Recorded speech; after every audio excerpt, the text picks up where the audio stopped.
What is up, guys? It's your boy Dump Truck here, and as you can see, we are watching 10 True Scary Christmas Stories 2022. Christmas is in 10 days, and I just want to say thank you guys so much. I am so grateful for all of you. We started this channel a year ago, and just to see how much we have grown in just that 1 year, 2022 has been such an amazing year. I mean, I can't have asked for much else. We've grown so much. I cannot wait to see what 2023 holds. I got my first sponsorship this year with W Energy. If you guys want to use my code, go to w.gg and use code DMPTRK for 10% off. Got really cool shaker cups, really cool flavors. New flavor is coming out soon. And I just want to thank you guys so much. You guys are amazing, and I thank you guys so much for the support. Now, this is going to be a 2-part video. So you guys probably will not have an intro for part 2, but I'm just going to record this back to back just to get it out of the way. So I hope you guys enjoy. Let's get into it. Hey friends, this episode is brought to you by... This video is also by Let's Read. Please go check out their channel in the description. They make amazing videos. I mean, his voice is just immaculate. It is just amazing. Folks over it seemed to actually understand. He knew what Christmas was, as in he was familiar with all the other symbolism behind it, but it wasn't until 4 that he really started to get it. I remember the day that he came home from preschool to ask me if some guy called Santa was really going to climb down our chimney to bring him presents. He didn't realize that we didn't have a chimney, so to keep up the pretense, I told him Santa had a magic key that let him climb through the windows of hell. Okay, let me know in the comments who else has their parents told that, because I don't have a chimney in my house, and that's what my parents told me when we were little. That didn't have chimneys. It was all the best I could come up with on the spot, but my son bought it, and seeing all this awe and wonder and excitement on his face made me happy in ways I didn't think possible. I didn't exactly have the best upbringing myself. Things like Christmases weren't exactly a priority, so it was really important to me that my son got to experience that magical spirit of Christmas. The closer it got to the day itself, the more and more excited my son got. He'd non-stop ask me questions about Santa, beg me to take him to meet him at the mall. He was just so caught up in the spirit of the season, it made me and his mom very happy indeed. We joked about how we dreaded the day that we'd have to tell him that Santa wasn't real, and how we should let that childhood innocence endure for as long as possible. Little did we know, he'd lose that innocence way sooner than we figured, and in a way that was pretty terrifying, even for me. It was the night of Thursday, December 22nd, 2016. I remember that because the Thursday was our last day of work before the long holiday weekend, and we all busted our butts trying to get a dozen different orders shipped in time.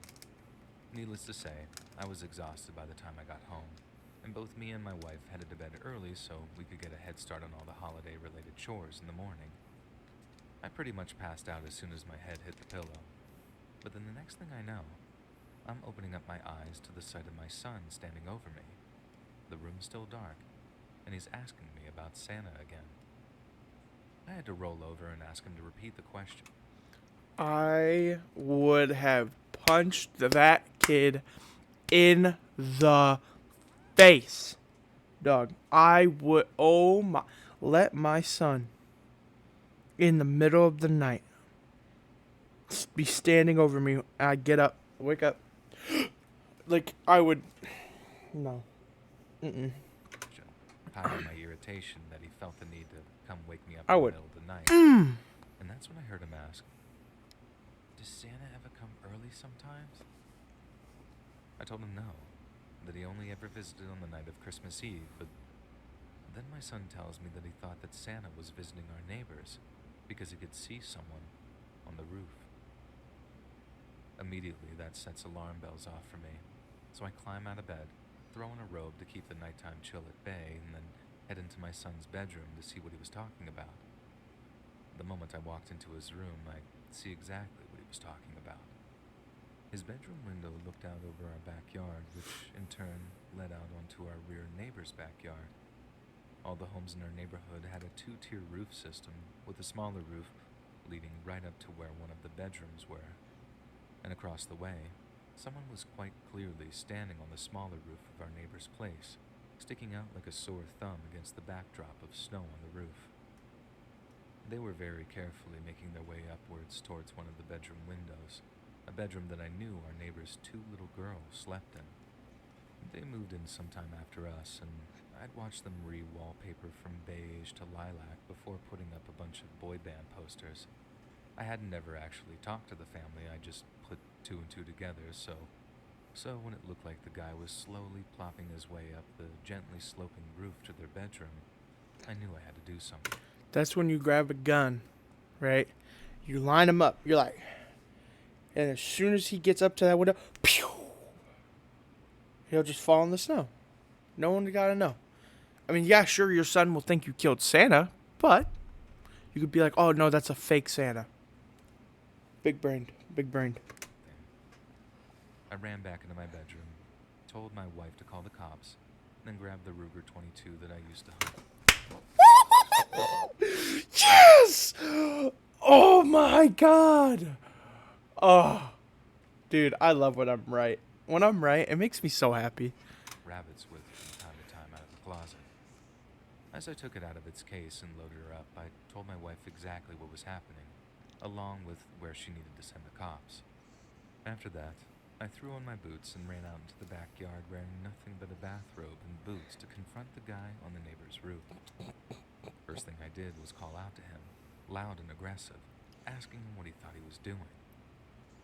The guy froze as soon as I called out, turned a little to face me, then just turned back again to keep on going up the roof. I called out again. I told him the cops were on their way, and that there was going to be trouble if he didn't get to explaining himself real quick. He didn't even turn back that time. He just kept on plopping up the roof towards the little girl's window.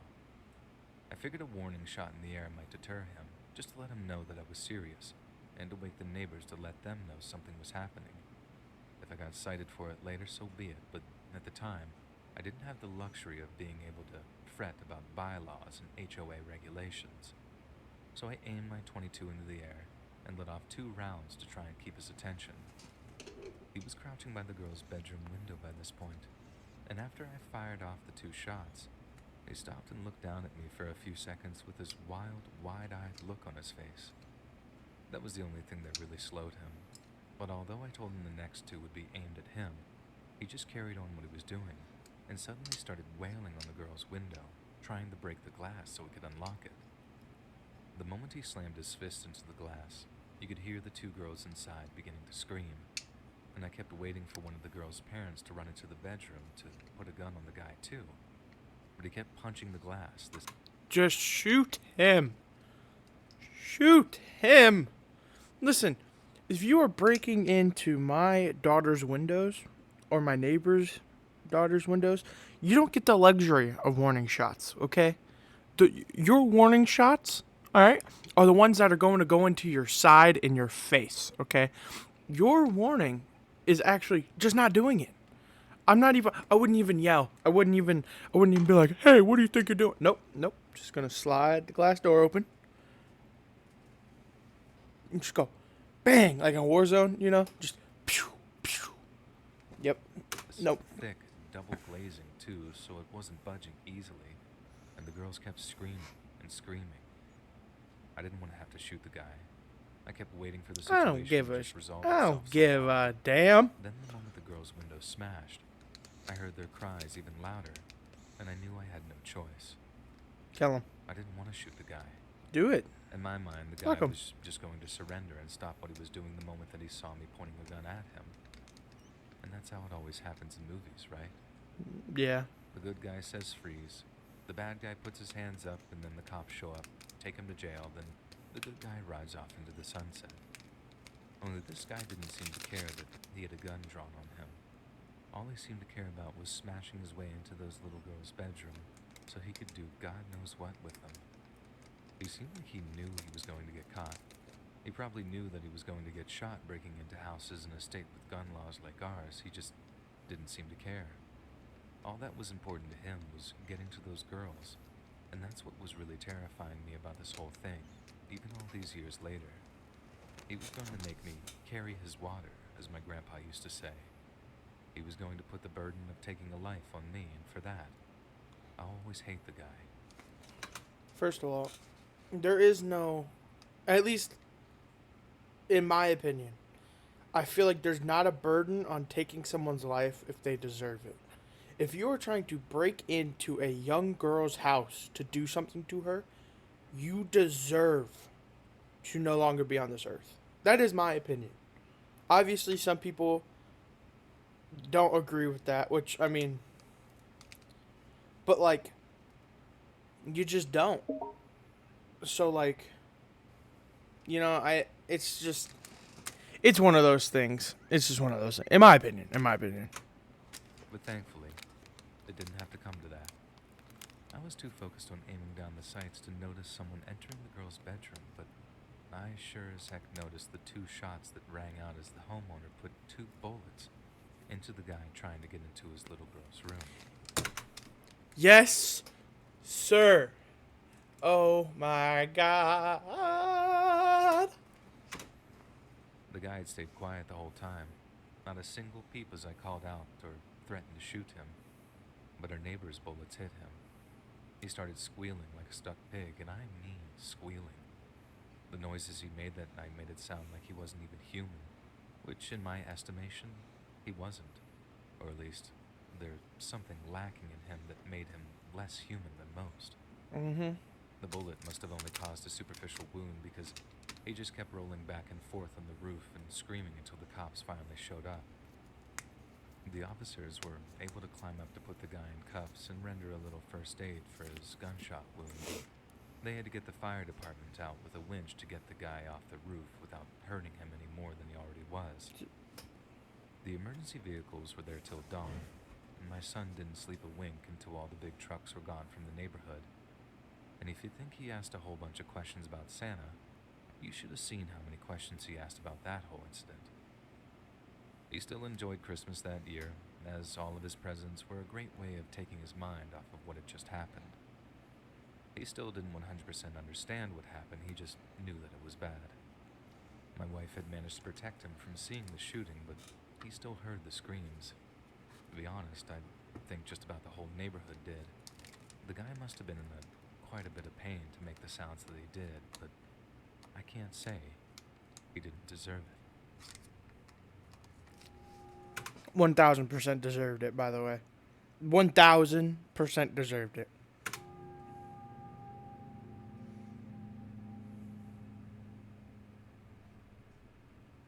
A few years ago, I went to visit an old friend for Christmas. Happenstance had it that we were both alone around the holidays, so instead of spending it alone like a couple of old spinsters, we decided to have a very drunk Christmas, just the two of us. So after a Christmas dinner of fried chicken and waffles and a lot of wine, we both hit the hay with plans to nurse our hangovers all day the next day. Being the good friend that she was, she let me take her big double bed while she took the smaller, lumpier single one in her spare bedroom. Then, in the middle of the night, I found myself waking up with a distinct feeling that there was someone in the room with me. I don't know if I'd heard the door creak or a footstep on the... That's the worst feeling, by the way. I don't know if any of you have woken up like that, but waking up and you just suddenly are awoken, your room is completely pitch black dark, and you could just feel something staring at you. Like, you just got that feeling that there's something there. Because I live in the basement. So, like, my room is in the basement. So, I have this huge area where it's just pitch black and I can't see anything. So, when I wake up, some nights I'll wake up and just, like, I know there's something there. I don't want to turn my flashlight on because I don't want to see it. Right? So, I just try my best to just go back to bed. It's terrifying. carpet, but I rolled over in bed, then sat up to look at the door. I was expecting to see my friend, and although I only caught a glimpse of the face in the doorway thanks to how dark it was, I saw enough to know that it definitely wasn't my friend. Out of pure instinct, I cried out something like, "Who are you?" I was startled but not frightened, and I assumed that it was all just some kind of innocent mistake, that some male stranger was just lurking there in the dark hallway.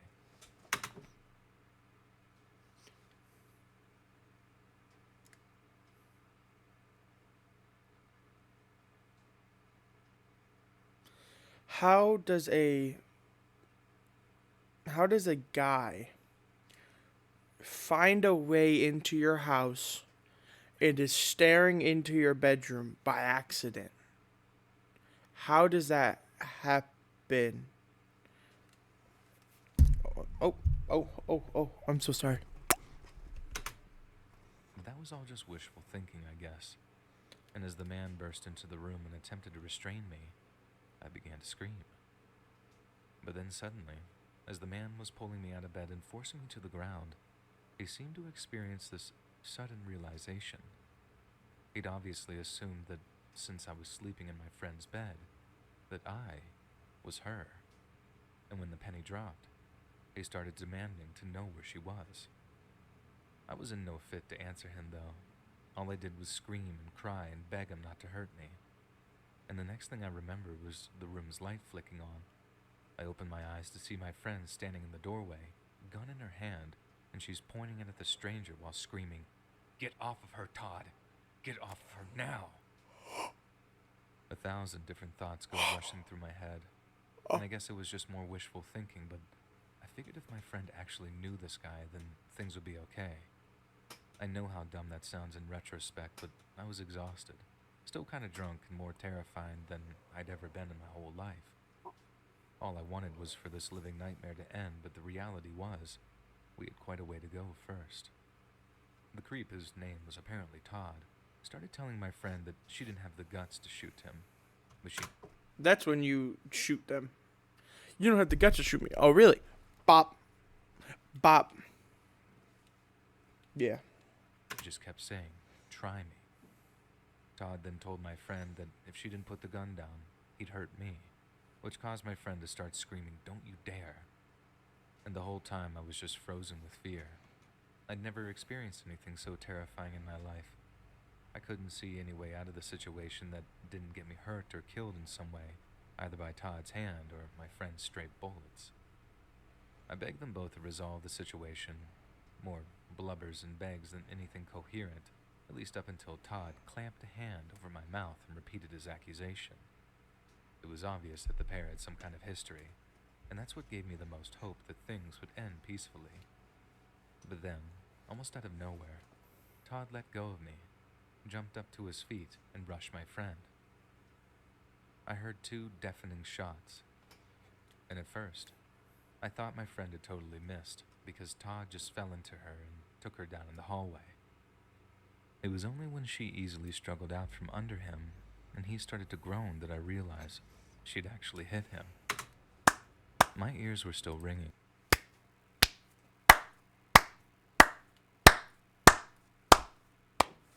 I love when people defend themselves.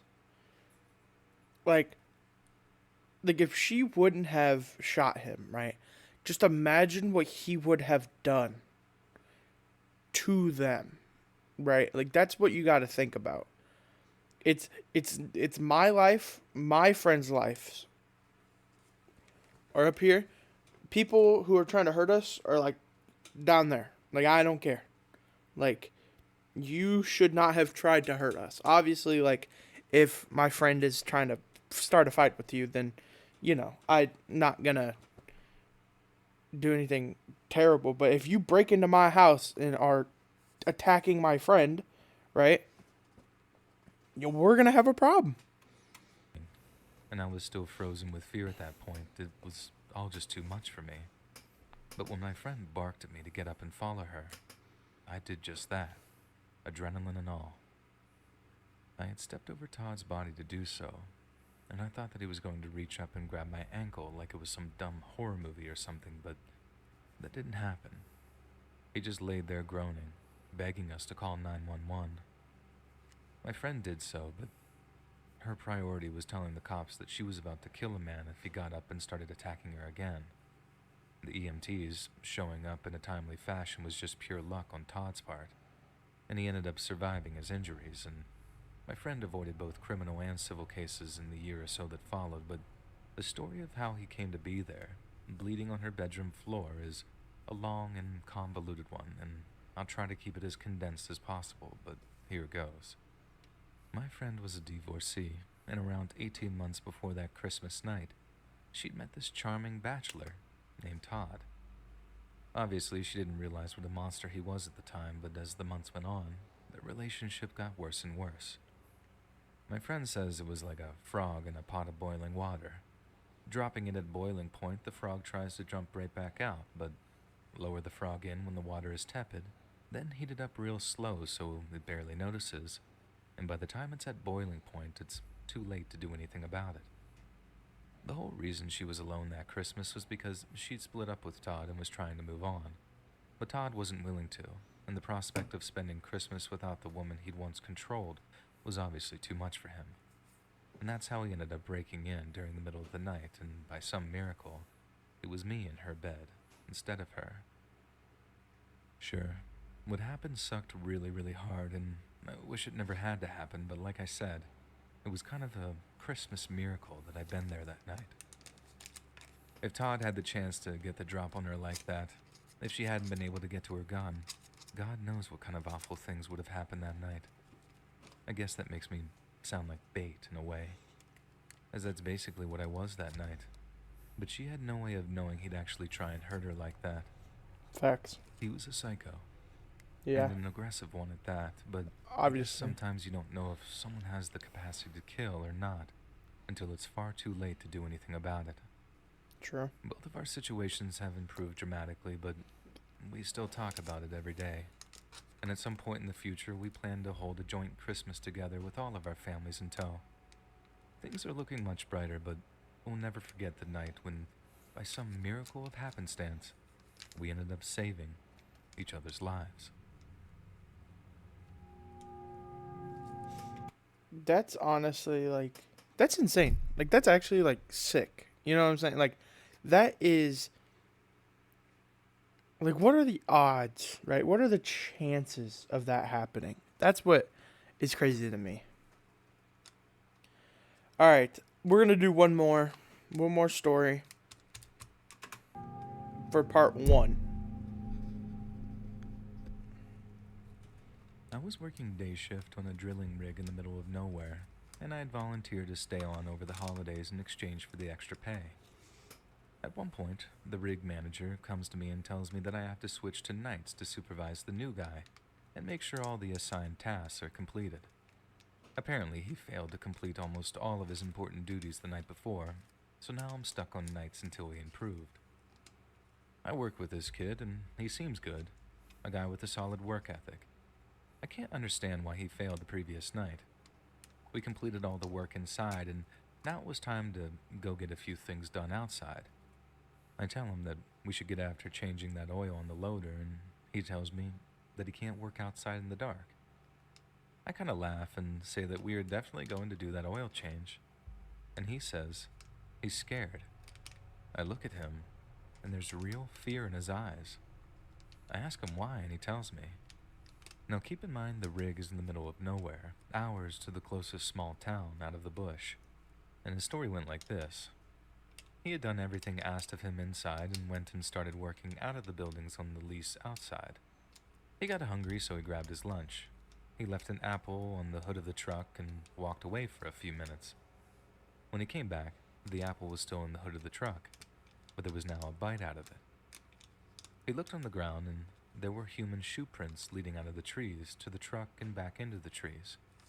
We're in the middle of nowhere, and there is no way someone should be out there in the bush in that temperature at that time of night. So I start thinking, that means somebody was watching him from the darkness of the trees and took the time to mess with him. This person is either the funniest guy alive or a super strange bushman. Looking at where we were, the chances of him being the funniest guy ever were very slim. So now we have a strange man in the bush watching us. As a 6'4", 260-pound rig hand, I'm weirded right out by this story.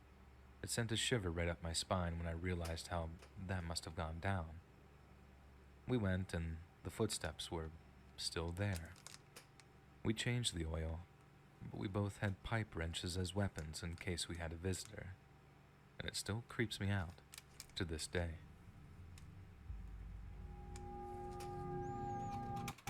Now that is absolutely terrifying. Like someone watching you from afar and you have no idea that they're there, that's terrifying to me. That is horrifying. But I hope you guys enjoyed the video. If you guys did, please don't forget to leave a like, comment, subscribe. See you guys in part 2. Peace.